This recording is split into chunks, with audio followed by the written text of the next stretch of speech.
The 3,000 horsepower boiler monster, the engine that turned factories into time bombs.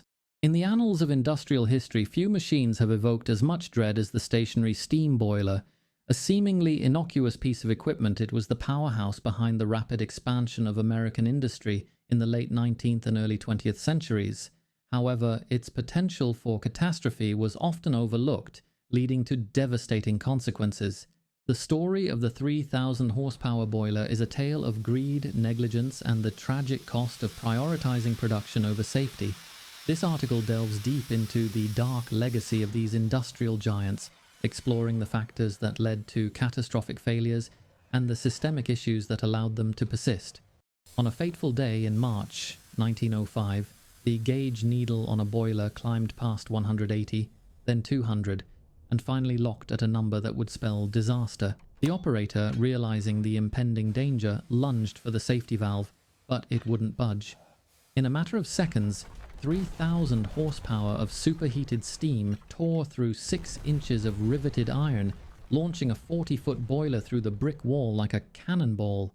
The explosion hurled men 150 feet into the air, and the building's 3rd floor collapsed onto the machinery below, burying 23 workers beneath tons of twisted steel and scalding water. This was not an isolated incident.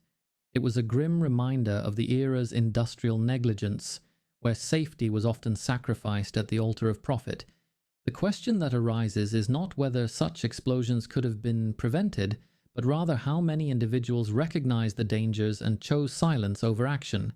To understand the scale of this tragedy, we must first journey back to the industrial landscape of America in the late 1800s. Factories were the lifeblood of the economy, and the steam boiler was the heart that pumped energy into every machine. In 1880, the factory floor operated under one brutal truth: no steam, no money. Every loom, lathe, and stamping press was connected to a central power source, traditionally the water wheel. However, the post-Civil War industrial boom demanded a more reliable and powerful solution, leading to the adoption of stationary steam boilers. These massive machines, often 30 feet long and 8 feet wide, held thousands of gallons of water heated to 200 degrees under immense pressure. One boiler could power an entire textile mill, while multiple boilers could drive the heavy machinery of steel foundries and locomotive factories. The economic incentives were undeniable. Larger boilers meant more machines, more workers, and ultimately more profits. Yet, factory owners faced a critical decision: operate within safe limits or push beyond them to outpace competitors. Most chose the latter, connecting boilers in series, using cheaper coal, and delaying necessary maintenance. The pressure, both literal and financial, mounted, creating an environment ripe for disaster. As the boiler room became the epicenter of this industrial pressure cooker, the men who tended to these behemoths worked under grueling conditions. Shoveling coal into fireboxes that glowed white-hot, they endured 12-hour shifts in temperatures reaching 120 degrees. Their primary responsibility was not to ensure safety, but to keep the machines running at all costs. By 1890, over 100,000 stationary boilers operated in American factories, each capable of unleashing catastrophic energy. The unspoken rule was clear: production over caution, profit over safety, output over everything else. But the construction of these boilers was fraught with potential pitfalls. Thousands of hand-driven rivets held overlapping iron plates together, and any minor error in the riveting process could lead to catastrophic failure. A single misaligned rivet could create a weak point in the structure, allowing steam to escape and pressure to build dangerously. In 1854, a boiler explosion in Hartford, Connecticut, killed 21 workers due to defective rivet holes that allowed steam to escape. The company had accepted the boiler without independent inspection, highlighting a systemic failure in safety protocols. The corrosive nature of water also posed a threat.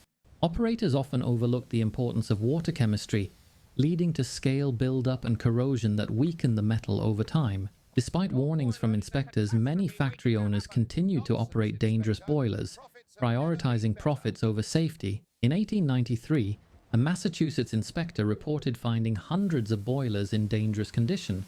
yet many were returned to service with minimal repairs. The physical evidence of impending disaster was clear, yet it was often ignored until it was too late. The men operating these boilers were often untrained and lacked the knowledge necessary to recognize the signs of impending failure. They relied on instinct and experience rather than formal training, leading to dangerous miscalculations in judgment.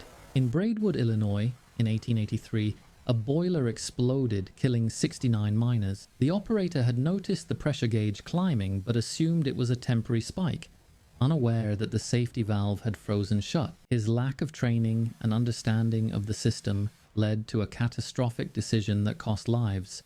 The pressure to maintain production was immense, and operators were often caught in a no-win situation. If they shut down for safety concerns, they risked their jobs. If they pressed on and an explosion occurred, they would be blamed for negligence. The average boiler operator earned meager wages, working 6 days a week, and faced pressure from foremen to keep production up, regardless of conditions.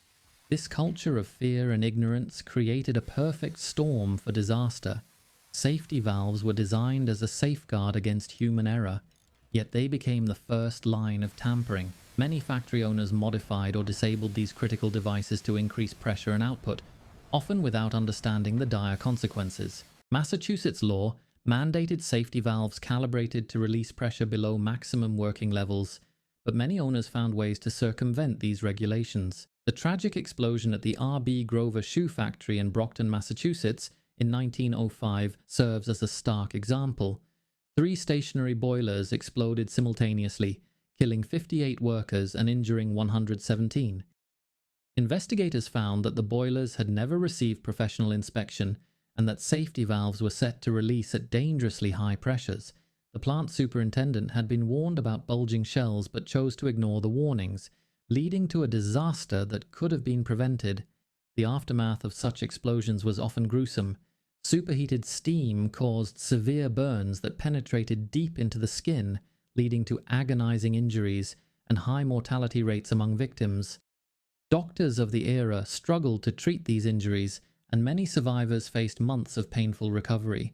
As the death toll from boiler explosions mounted, insurance companies began to take notice. The Hartford Steam Boiler Inspection and Insurance Company emerged as a key player in documenting and investigating these incidents. Their findings revealed a disturbing pattern.